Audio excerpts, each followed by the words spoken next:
D-rate ਜੇ truck ਚਲਾਉਣ ਦੀ ਕੋਸ਼ਿਸ਼ ਕਰੋ ਜਾਂ ਟਰੱਕ ਨੂੰ ਰੀਸੈਟ ਕਰਾ ਕੇ ਚਲਾਉਣ ਦੀ ਕੋਸ਼ਿਸ਼ ਕਰੋ, ਉਹਦੇ ਨਾਲ ਹੋਰ ਬਹੁਤ ਜ਼ਿਆਦਾ ਕੰਪਲਿਕੇਸ਼ਨ ਹੋ ਜਾਂਦੀ ਹੈ। ਜਿਹਦੇ ਚ ਇੱਕ ਜਿਹੜੀ ਹੈਗੀ ਟਰਬੋ ਦੀ ਸੀਲਾਂ ਲੀਕ ਹੋ ਸਕਦੀਆਂ, ਇੰਟਰਕੂਲਰ ਦਾ ਪ੍ਰੋਬਲਮ ਵੀ ਹੋ ਸਕਦੇ, EGR ਦੇ ਜਿਹੜੇ ਪ੍ਰੋਬਲਮ ਹੋ ਸਕਦੇ, ਮੇਨਟੇਨੈਂਸ ਦੀ ਲਾਈਟਾਂ ਵੀ ਜਗ ਸਕਦੀਆਂ ਨੇ।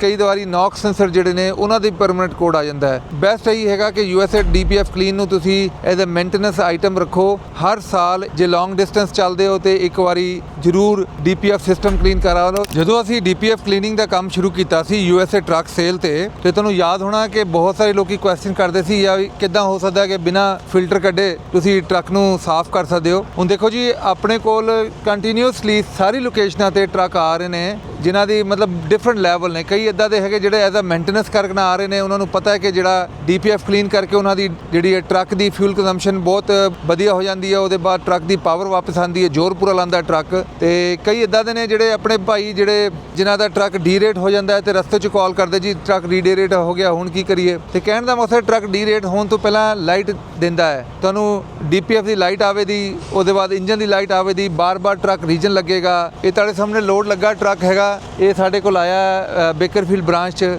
ਤੇ ਹੋਰ ਵੀ ਅੱਜ ਜਿੰਨੀ ਵੀ ਬ੍ਰਾਂਚਾਂ ਨੇ ਸਾਰੀਆਂ ਬਿਜ਼ੀ ਨੇ, USA ਤੋਂ ਕੈਨੇਡਾ ਜਿੰਨੀ ਵੀ ਬ੍ਰਾਂਚਾਂ ਨੇ। ਇਹ ਤੁਸੀਂ ਆਪਣੇ ਟਰੱਕ ਦੀ ਮੇਨਟੇਨੈਂਸ ਆਈਟਮ ਦੇ ਤੌਰ ਤੇ ਰੱਖੋ। ਜਦੋਂ ਟਰੱਕ ਡੀ-ਰੇਟ ਹੋ ਜਾਂਦਾ ਉਸ ਟਾਈਮ ਤੇ ਬਹੁਤ ਕੰਮ ਲੇਟ ਹੋ ਚੁੱਕਿਆ ਹੁੰਦਾ। ਉਹ ਡੀ-ਰੇਟ ਜੇ ਟਰੱਕ ਚਲਾਉਣ ਦੀ ਕੋਸ਼ਿਸ਼ ਕਰੋ ਜਾਂ ਟਰੱਕ ਨੂੰ ਰੀਸੈਟ ਕਰਾ ਕੇ ਚਲਾਉਣ ਦੀ ਕੋਸ਼ਿਸ਼ ਕਰੋ, ਉਹਦੇ ਨਾਲ ਹੋਰ ਬਹੁਤ ਜ਼ਿਆਦਾ ਕੰਪਲਿਕੇਸ਼ਨ ਹੋ ਜਾਂਦੀ ਹੈ। ਜਿਹਦੇ 'ਚ ਇੱਕ ਜਿਹੜੀ ਹੈਗੀ ਟਰਬੋ ਦੀ ਸੀਲਾਂ ਲੀਕ ਹੋ ਸਕਦੀਆਂ, ਜਿਹੜਾ ਇੰਟਰਕੂਲਰ ਦਾ ਜਿਹੜਾ ਪ੍ਰੋਬਲਮ ਵੀ ਹੋ ਸਕਦੇ, EGR ਦੇ ਜਿਹੜੇ ਪ੍ਰੋਬਲਮ ਹੋ ਸਕਦੇ। ਉਹਦੇ ਬਾਅਦ ਮੇਨਟੇਨੈਂਸ ਦੀ ਲਾਈਟਾਂ ਵੀ ਜਗ ਸਕਦੀਆਂ ਨੇ ਟੂਵਰਡਸ ਜਿਵੇਂ ਕਹਿੰਦੇ ਆ ਕਿ ਮੇਨਟੇਨੈਂਸ ਜਿਹੜੀ ਉਹਨਾਂ ਦੇ ਬਾਰ-ਬਾਰ ਹੋਣਾ ਸ਼ੁਰੂ ਹੋ ਜਾਂਦਾ ਹੈ। ਉਹਦੇ ਬਾਅਦ ਕਈ ਵਾਰੀ ਨੌਕਸ ਸੈਂਸਰ ਜਿਹੜੇ ਨੇ ਉਹਨਾਂ ਦੇ ਪਰਮਨੈਂਟ ਕੋਡ ਆ ਜਾਂਦਾ ਹੈ। ਤੇ ਬੈਸਟ ਇਹੀ ਹੈਗਾ ਕਿ USA DPF ਕਲੀਨ ਨੂੰ ਤੁਸੀਂ ਐਜ਼ ਅ ਮੇਨਟੇਨੈਂਸ ਆਈਟਮ ਰੱਖੋ। ਹਰ ਸਾਲ ਇੱਕ ਵਾਰੀ ਜੇ ਲੌਂਗ ਡਿਸਟੈਂਸ ਚੱਲਦੇ ਹੋ ਤੇ ਇੱਕ ਵਾਰੀ ਜ਼ਰੂਰ DPF ਸਿਸਟਮ ਕਲੀਨ ਕਰਾ ਲਓ, ਜਿਹਦੇ 'ਚ ਆਪਾਂ ਇੰਜਨ, DPF ਤੇ ਪੂਰਾ ਕੰਬਸਸ਼ਨ ਸਿਸਟਮ ਤੇ ਪੂਰਾ SCR ਤੇ DOC ਸਾਰੇ ਨੂੰ ਕਲੀਨ ਕਰਦੇ ਹਾਂ। ਤੇ ਕੋਈ ਵੀ ਇਨਫੋਰਮੇਸ਼ਨ ਚਾਹੀਦੀ ਹੋਏ ਤੁਹਾਨੂੰ ਕਾਲ ਲਾ ਸਕਦੇ ਹੋ 1833 546 4247 ਜਾਂ ਸਾਡੀ ਵੈਬਸਾਈਟ ਚੈੱਕ ਕਰ ਲਓ usadpfclean.com।